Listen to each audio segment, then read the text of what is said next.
KTVU's Tom Vakar took a look at the train crossing at the center of the most recent tragedy, which is seeing more traffic.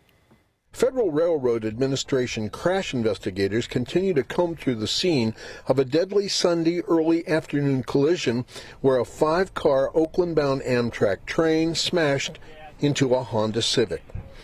The loaded car was crossing the tracks in the town of Knightson near Brentwood and Oakley in rural eastern Contra Costa County.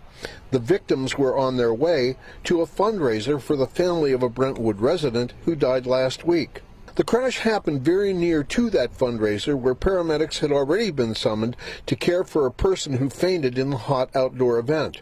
The Contra Costa County coroner said 51-year-old Mercedes Regaldo of Antioch, 72-year-old Maria Nevius, and 41-year-old Julia Mondragon, both of Dixon, died in the horrific crash. 3 other passengers were injured, 2 adult males and a child, who were transported to East Bay hospitals.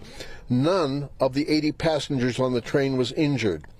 Gilbert Summerhalter is a retired Knightson firefighter who lives right next to the crossing and says it was tragic. Because they start blowing their whistle almost a quarter of a mile before they get here, and they blow it about 3 times before they get to the crossing. In fact, just down the track, a white W sign telling engineers to start blowing their horns is plainly visible. Legally, private crossings are way different than the crossings that the public normally goes over. They are the responsibility of the landowner, and the only people allowed to cross them are the landowners or the people that they invite. Other than that, they don't have the same legal requirements for crossing safety that public crossings do. They're not used to going across these crossings that don't have an arm on them.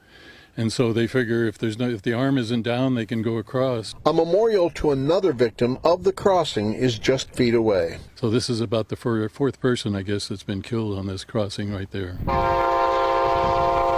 Summerhalter says it may be time for a change with private crossings that have a history of crashes. And it's expensive, but all of these crossings probably should have arms on them.